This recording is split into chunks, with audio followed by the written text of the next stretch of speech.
Assalamualaikum warahmatullahi wabarakatuh. Halo semuanya, perkenalkan kami dari kelompok 2 akan membahas materi mengenai definisi konsumsi, teori konsumsi melalui kajian teori, faktor-faktor konsumsi, definisi tabungan dan faktor-faktor tabungan, fungsi dari konsumsi dan tabungan, hubungan C dan S, APC, MPC, APS, dan MPS. Yuk simak penjelasan-penjelasan di setiap poin-poinnya. Konsumsi dapat diartikan sebagai kegiatan yang dilakukan dengan tujuan menghabiskan nilai guna. Di samping itu, tindakan ini juga memenuhi kebutuhan baik individu atau bersamaan. Orang yang melakukan kegiatan konsumsi dapat disebut sebagai seorang konsumen. Konsumsi merupakan suatu kegiatan yang dilakukan oleh manusia dengan menggunakan serta mengurangi daya guna dari suatu barang maupun jasa yang memiliki tujuan untuk memenuhi kebutuhan hidup.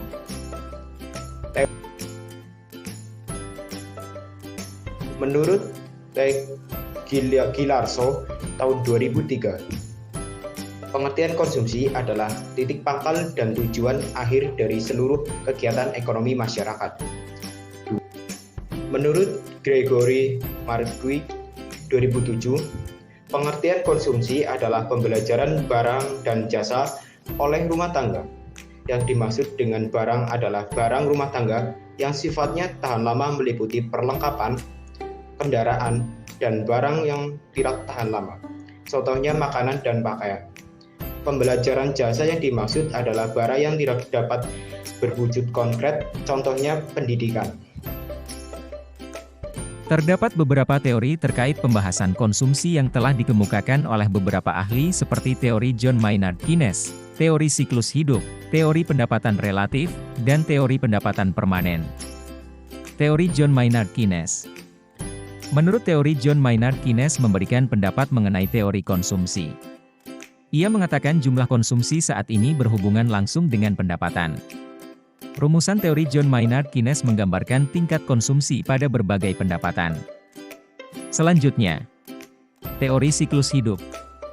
Teori ini dikembangkan oleh Franco Modigliani, Albert Ando, dan Richard Bloomberg pada tahun 1950.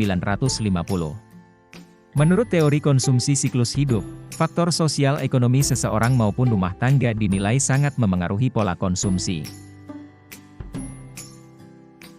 Selanjutnya, teori pendapatan relatif. Teori ini adalah teori yang dikembangkan oleh James Duesenberry di tahun 1949. Teori pendapatan relatif memperhatikan aspek-aspek psikologis dari rumah tangga dalam menghadapi perubahan pendapatan. Dalam teori ini, tingkat konsumsi dipengaruhi oleh tingkat pendapatan disposable masa lalu. Intinya, tingkat pendapatan paling tinggi yang pernah dicapai dapat berpengaruh pada pola konsumsi saat ini yang masih dipengaruhi pola konsumsi masa lalu. Selanjutnya, teori pendapatan permanen. Teori ini berpendapat bahwa pendapatan dapat mempengaruhi tingkat konsumsi. Teori pendapatan permanen menyatakan bahwa tingkat konsumsi seseorang memiliki hubungan yang proporsional dengan pendapatan permanen seseorang. Pendapatan permanen yang dimaksud pada teori ini merupakan tingkat pendapatan rata-rata yang diharapkan atau diekspektasikan oleh seseorang dalam jangka waktu yang panjang. Untuk penyampaian materi selanjutnya saya kembalikan ke rekan saya, Bayu. Faktor-faktor yang mempengaruhi konsumsi. Yang pertama, penghasilan. Penghasilan berpengaruh besar terhadap tingkat konsumsi seseorang. Semakin besar penghasilan seseorang, maka orang-orang tersebut akan mengkonsumsi lebih banyak barang atau jasa, atau begitu juga sebaliknya. Yang kedua, tingkat pendidikan. Tingkat pendidikan sangat mempengaruhi pola pikir seseorang dalam melakukan kegiatan konsumsi. Semakin tinggi tingkat pendidikan seseorang, umumnya tingkat konsumsinya juga akan semakin tinggi, begitu juga sebaliknya. Yang ketiga, harga barang dan jasa. Harga barang dan jasa dapat mempengaruhi tingkat konsumsi seseorang. Semakin tinggi harga barang dan jasa, maka tingkat konsumsi akan semakin rendah, begitu juga sebaliknya. Yang keempat adalah jumlah keluarga. Keluarga yang jumlah anggotanya lebih besar akan membuat tingkat konsumsinya semakin besar. Begitu juga sebaliknya. Yang kelima, jenis kelamin. Kebutuhan barang atau jasa antara pria dan wanita tentunya sangat berbeda.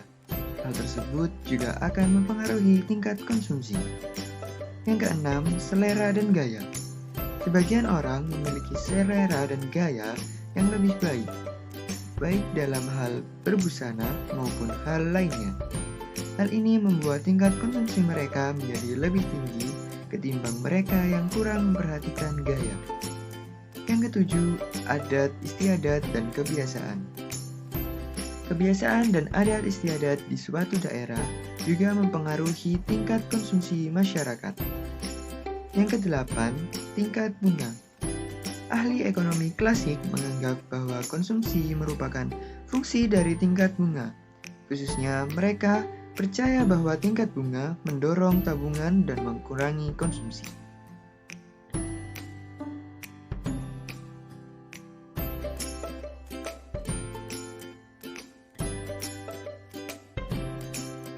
Tabungan merupakan suatu simpanan uang yang berasal dari pendapatan yang tidak digunakan untuk keperluan sehari-hari maupun kepentingan lainnya. Simpanan uang dapat digunakan dan diambil kapan saja tanpa terikat oleh perjanjian dan waktu. Faktor-faktor yang mempengaruhi tabungan.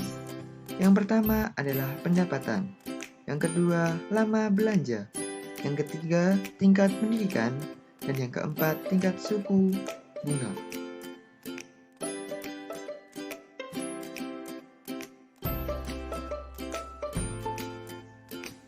Fungsi konsumsi.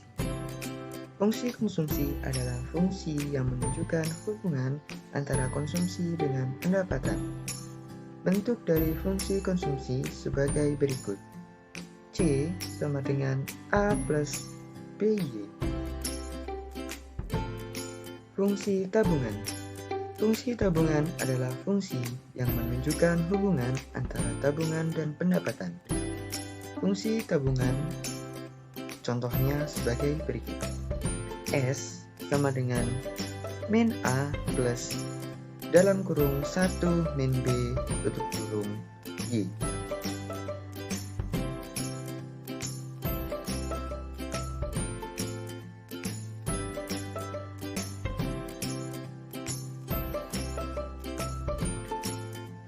MPC sama dengan marginal propensity to consume. MPS sama dengan marginal propensity to save. APS sama dengan average propensity to consume. APS sama dengan average propensity to save. MPC adalah perbandingan pertambahan konsumsi terhadap pertambahan pendapatan disposable, di mana rumusnya sendiri MPC sama dengan delta C bagi delta Y. MPS adalah perbandingan pertambahan saving atau tabungan terhadap pertambahan pendapatan nasional, di mana rumusnya sendiri yaitu MPS sama dengan delta S bagi delta Y. APC menggambarkan tingkat konsumsi rata-rata, di mana rumusnya sendiri yaitu C bagi YD. APS sama dengan menggambarkan tingkat tabungan rata-rata, di mana rumusnya sendiri adalah S bagi YD.